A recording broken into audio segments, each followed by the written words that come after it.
kuni qophii keenya haaraa kan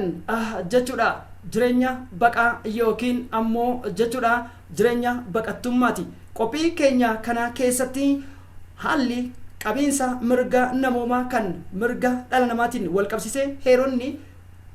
migration yookiin ammoo heeronni warra migranttii fi lammiiwwan baqattoota maal fakkaata kana keessatti hoo abbaan dhimmaa akkuma beekamu abbaa gideetu farda bokkuun dhawata jedha Oromoon. Qophii keenya kana keessatti jechuudha qophii baqattummaa kana keessatti kan ilaallu haala bu'aa bahiinsa ilmaan Oromoo galaana qurxummii dhidhimarraa hafanii hedduun isaanii ammoo galaana keessatti biyyoo gammoojjii Liibiyaa Saharaaf Suudaan Masrii keessatti nyaatamanii sanirraan jireenya haaraa galfii arganne jedhanii yeroo itti lafeen isaanii egaa foon irraa dhumeetiin mikka gurraacha yookiin peestaalii gurraachaan mana hidhaa Dammaam akkasumas ammoo jechuudha manoota hidhaa akka Riyaadiif Makkaa kanneen kana fakkaatan hedduu keessatti Liibiyaa Yemen dabalateetiin wabii jireenyaa dhabanii akka ilmaan haatirraa duutetti yeroo amma nama isaanii dubbatan dhabanidha. Qophii keenya kana keessatti mee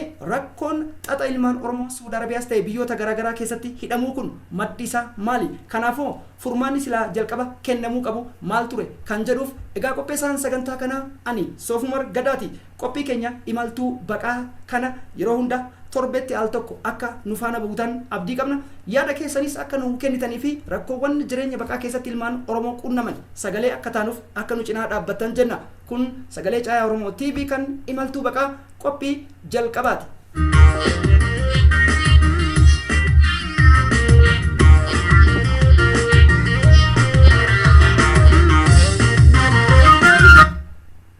Seenaa biyya Afrikaa keessatti jechuun walakkeessa jaarraa 21ffaa kana jechuun 1980moota irraa eegaleetiin walakkeessa bara 2010 eegaleetiin jireenya baqattummaa keessatti siyaasaan walxaxuun mirgi baqattoota sarbamuu qofa osoo hin ta'in haalli waliigaltee mirga namoomaa kan mootummoota addunyaatii fi Human Rights Watch Amnesty International wajjin biyyoonni mallatteessanii fi UN yookiin UNHCR jechuun dhaabbata dhimma koola baqattoota lammiiwwan biyyoota garaagaraa qabiinsa irratti mallatteessan adeemsa bu'aa fi waljijjiirraa imaammata dippiloomaasiif ololaatiin cufu malaammaltummaa United Nations keessatti argamuun isaa ifa galaadha. Kanneen keessaa jechuudha siyaasa gaanfa Afrikaa keessatti egaa Afrikaa lixaa irra biyyi Senegaal, Maalii akkasumas ammoo Kaameruunii fi biyya akka Laayiberiyaa baqattummaan adda durummaa yoo qabatan Soomaaliyaan akkasumas Eertiriyaan isaanitti yoo aantu lammiiwwan Itiyoophiyaa immoo Afrikaa keessaa sadarkaa sadaffaa irratti argamu jedha. Barreeffamni keenya har'a qopheeffanne kabajamtoota qaaliiwwan ilmaan Oromoo yoo abbaan iyyate ollaan nama birmata kan jedhu hidhamtoota ilmaan Oromoo daa'imman wajjin biyya ormaatti gidirfama jiran wabii jireenya dhaban kana osoo hin taane kan jechaa jirru jalqabumaa bu'uurri miiltoo dhugaa saba keenyaa eessatti cabeen dhaloonni kun beekuun haara galfii hin argatedhe qophii har'a qopheeffadheerraa mee haga xumuraatti na faana bu'a.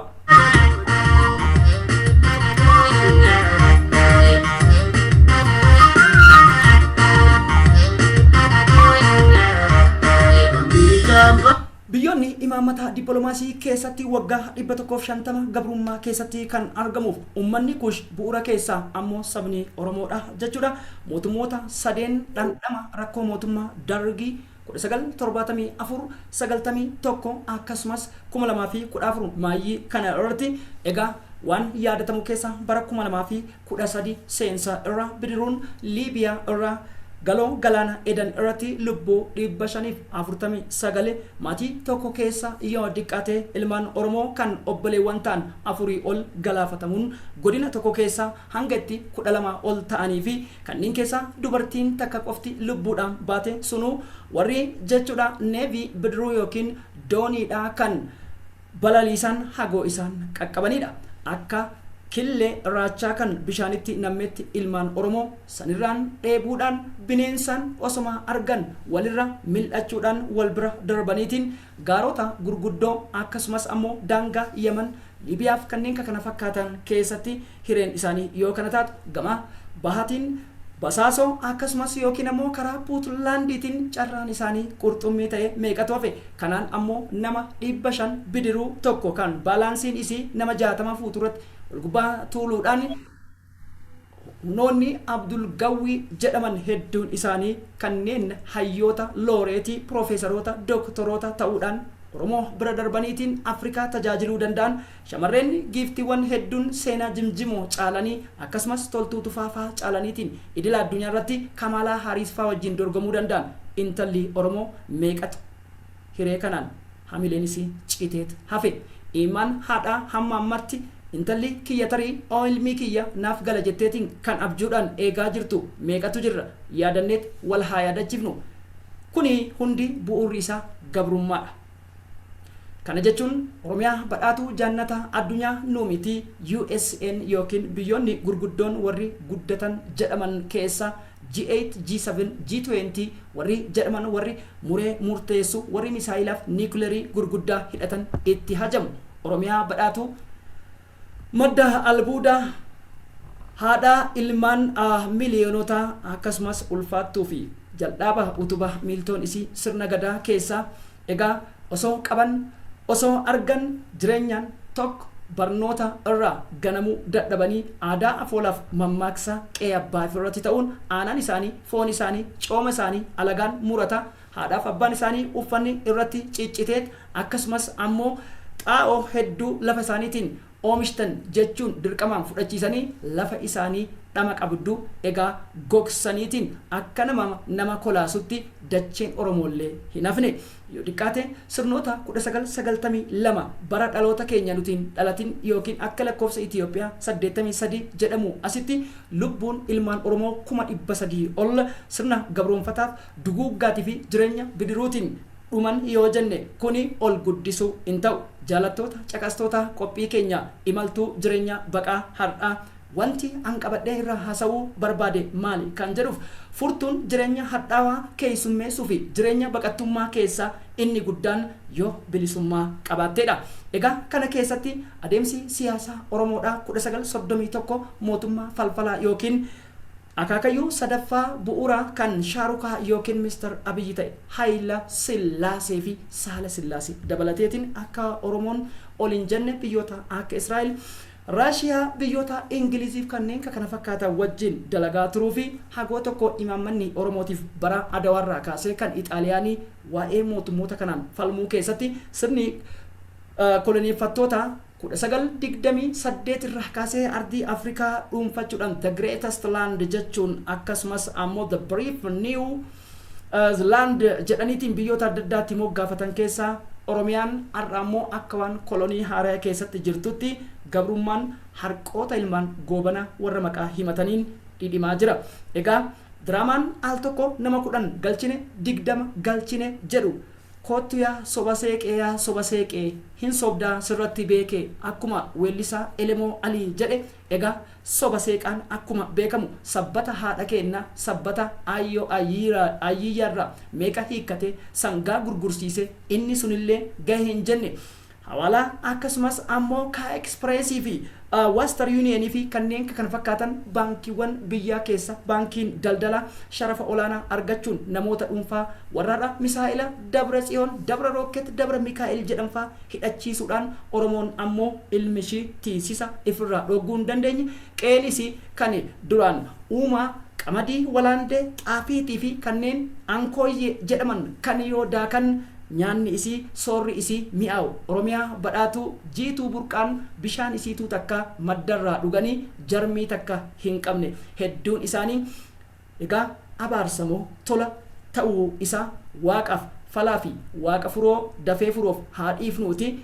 Ajandaa kiyya kanaan wal qabsiise jechuudha. Egaa barumsaanis yoo kufte intalatiyya biyya akkanaa deemiti biyya akkasii deemi achirraa hin jijjiiramta mana nuu ijaarta jechuun haati garaawwaa dhale abdii namarraa hin mulu abbaa isii halkanii guyyaa hirriba dhogguun qotiyyoo qaban qeerraa hedduu isaanii gurguruudhaan gabaa baasanii isa kaan gibiraan jala dhaabatu sanuu lafa waa magarsuu didde bulchiinsi magaalaa yookiin warri mazagaajaa jedhamu qarshii 20 kuntaala takkarraa ashuura yoo gaafatu warri maamaadaa yookiin ammoo maallaqa misooma dinagdee faayinaansii jedhan dubartoonnis kaarnii qabataniitiin egaa kana godhan qabeenyi sun eessa osoo qabeenyi sun jiraate har'a maaliif juntaadhaaf nama kadhatu sun hundi hallayyaa calii calanqootti cal ta'e dhugaa saba kanaa wallaaluun Afrikaa keessatti biyyoonni hin jirre jedhan hundi isaanii take and gift kennanii fudhachuu gidduutti siyaasa keenya daboollaan akkuma Haile Sillaaseen ugguruudhaan Oromoon lammii afraffaa ta'ee biyya kam keessattuu kabajamee hin beeku jechuun ni danda'ama. Daawwattoota caqastoota ilmaan Oromoo kan sagantaa keenya kana hordofaa jirtan sirnoonni impaayeraa kunniin United Nation akkasumas ammoo warra jechuudha migrant campaign ta'anii fi warra ammoo Human Rights Watch fi Amnesty International ta'anii fi akkasumas jechuudha UNHCR jedhamu dhaabbata kola baqattummaa dhimma baqattoota ilaalu gidduutti kaambiiwwan kaakuma kukkuyyu dabalatee Nairobi qe'ee gosa Oromoo keessatti illee yoomillee hin kabajamne Darfur Sudan Khartoum Masri akkasumas magaalonni akka Tripoliitii fi Adan dabalatee magaalonni hedduun sana'aan dabalatee lafee ilmaan Oromoo kun irratti walaaleela inni hafe immoo kana ta'a kan yoo beelawan ammoo fidi jechuun kan dide ammoo misaa'ila Suudi Arabiyaatii fi gosa Huutii Yaman gidduutti meeqatu dhume kana way irraanfanne way ka galaanaatu uumaa rabbiiti gara haqaa deeman kabajamtoota qaalii ilmaan Oromoodha siyaasaan wanni guddaan tokko hariiroof eenyummaa saba kana garsiisudha impaayera Itoophiyaa keessatti tokko sossobaan keessattuu adeemsi jireenya baqattummaa keessatti warra ejensiiwwan yookiin ammoo walqunnamsiistota biyya alaa ta'an hedduu keessaa qorannoon godhame 480 ta'an kan nafxanyoota harka turan yoo ta'u isaan kunniin tokko biyya akka Libanon, Ordon akkasumas ammoo jechuudha Omaanii fi biyyoota akka Emirates, Dubai dabalateetiin yeroo gaggeessan abbaan fayyadamaan isa warra qunnamsiisa daldala yoo ta'u inni biroo ammoo jechuudhaas keessatti intalli doolaara 100 ni mallatteeffamaaf waan argamte fudhatti sanirraa inuu meeqa bishaan itti naqame meeqatu harki cite Libanon keessatti lubbuun isii gara galuun dhabee namummaa dhabdee hariiroo dhabuudhaan mootummaan egaa Oromoo wanni jedhamu dachiin addunyaatiif biyyi dimokiraasii qabdus balfatteetiin ilmaan Oromoo kan ilmaan isaanii nama roraasan intalli qaaliin Oromoo obboleessi qaaliin Oromoo meeqa leekcharoota itti dhabne haa ta'uuti kana keessaa falli maal jenneet 2014 wareegama qaqqaalii lubbuu 8,000 olitti dhangalaafneet kunis ni jijjiiramaan eenyu edaanuu killeen goobana daacee warruma Oromummaa himatuu fi warra al tokko Tigreetti heerumu warra al tokko ammoo masoo biratti heerumuu fi ofii nyaachuu hin beekan harree damma baattee deemtu kan mi'aa dammaa hin beekne ta'u OPDO ODP akkasumas ammoo PP yookiin jechuudha Priority Party jedhaniitiin waan takkaa hin dhagahin maqaa falfalaati yoo dubbatan hojii dippiloomaasii fi advokaasii keessatti hojiin shirri mootummaan impaayera hojjete maali kan jedhu tokkoffaan egaa siyaasa dhaabilee Oromootiin wal qabateen wal qabsiisee dubbiin achi deemti dhaabileen Oromoo ani halluu kana qabadha ani kallaaliyoonii kana uffadha anammoo kana godha yoo ani kobraan qabatin ati taaksiin deemuu hin dandeettu yoo ati taaksiin bitatin ani kotteen maali jechuun wal atakara isaanii keessatti lubbuun harca'a jireenya baqattummaa keessaallee jechuudha rejective right for foreign relationship waan jedhamutti jira namoota kanaan wal qabatan maaliif sababni biyyoonni alaa kuni biyya teknoolojii biyya guddatan biyya sammuu namaa itti jijjiiramtu waan taateef ilmaan Oromoo hedduun kanaan lola asii paartileen wal lolaniif mootummaa gidduutti jiruun achitti ammoo waan quban qabneen shamarran keenya kan maallaqaa miti nagalchaa qe'ee kootitti nagaumaan haa galu jedhu meeqatu kaleen isii dhiiga tufaa meeqatu ammoo achi keessatti osoo haati isii halkanii guyyaa darramtee intala tiyya yookiin gurbaa kiyya argaa jettuun qabrii jala kan galte hin jirtu kuni sobaa miti ragaa qabna meeqatu reefki isaanii qorichaan jechuudha itaanooliin waraanamee marfeen achi keessatti gogee Beerut Libaanoosiin fudhachuun akkasumas Kuweetiif Iraaqii fudhachuun ni danda'ama biyyoonni kunniin maqaa Oromoo jedhu beekuu dhiisi Itoophiyaa maqaa jedhu qajeelanii waamuu hin beekan. Haa ta'u achi keessatti imbaasii yookiin qoonsilaan Itoophiyaanota nafxanyoota kan guutameef warra jibbaa Oromoo qabu, warra dubartii homaan beekne yookiin dhiira homaan beekne illee egaa waan caalaa yookiin caaltuu taateef yookiin waan halimaa yookiin hasan ta'ee afaan Oromoo dubbateef egaa rejective rights jechuudha implementationii dhoggachuudhaan egaa crisis yookiin dhiibbaa guddaanii fi akkasumas claim right source yookiin mirga uumamaa isaanii akka isaan sarbaman taasisan. Kunis hin hafne qoonsilaan eenyu ati kan jedhu gaafachuu miti. Egaa dokumentiin ishii asii yoo deemu ejensiin Finfinnee taa'e suni jechuun 4,000 ol yookiin 400 ol nafxanyootaan jiran suni halimaa kan jedhamtu yookiin caaltuu kan jedhamtu Oromoodha. Achitti input post to jechuudha question markii ta'ee divalarii isaanii ta'a. Mallattoo gaaffii godhamee sarara diimaadhaan wanni kun yoo ka'e akka hin qaroomne isaan kana gadi qabu yoo godhaman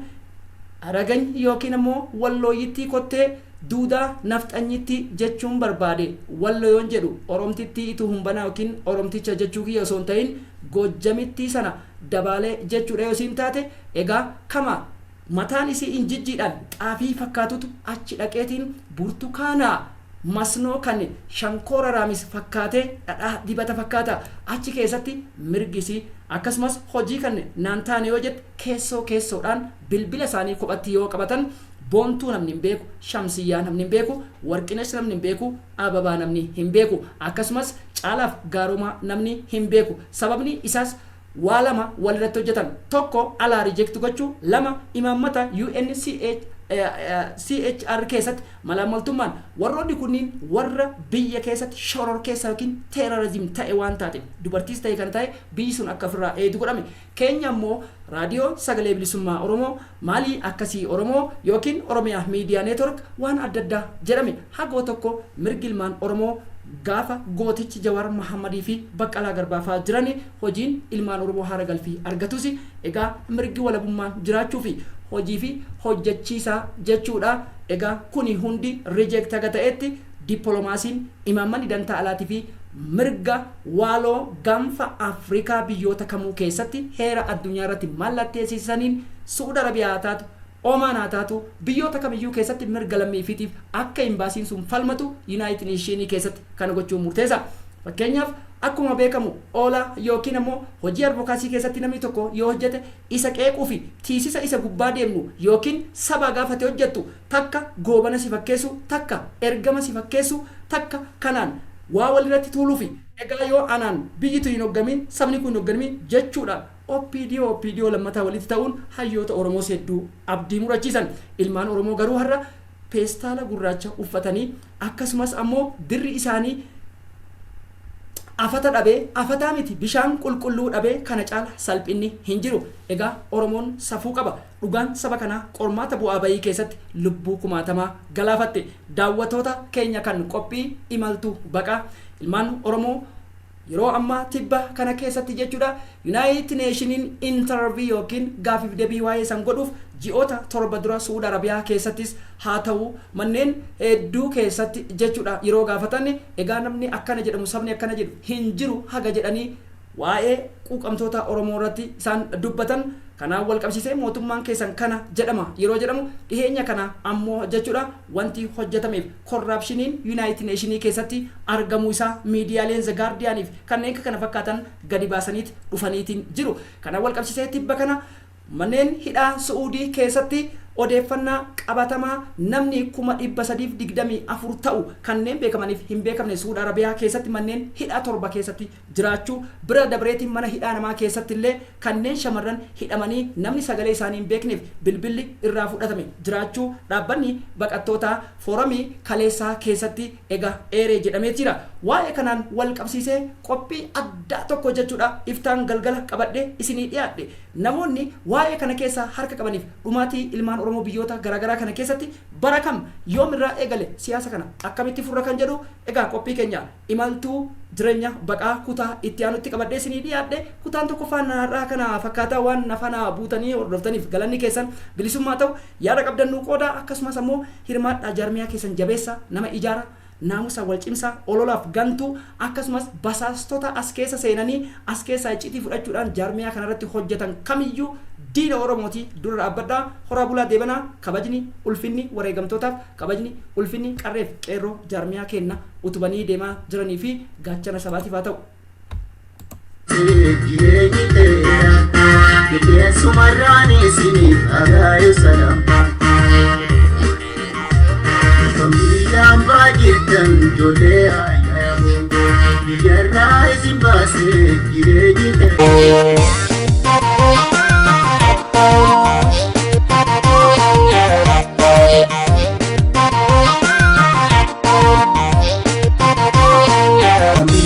Bagitan jole ayaya bonko biyarra isin base jireenyi ta'eera ko keessumarraan isini agaayu salamtaan ko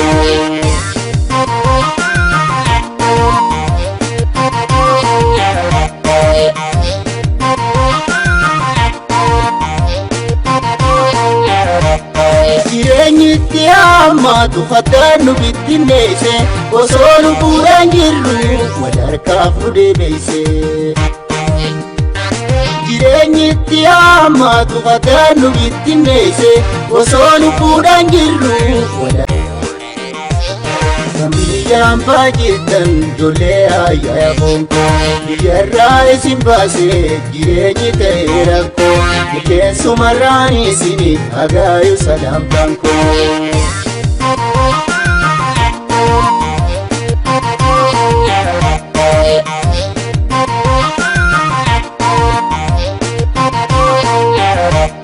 Jireenyi amma tufataan nu bittinneesse osoo lubbuudhaan jirru wal harkaaf nu deebiise. Jireenyi amma tufataan nu bittinneesse osoo lubbuudhaan jirru wal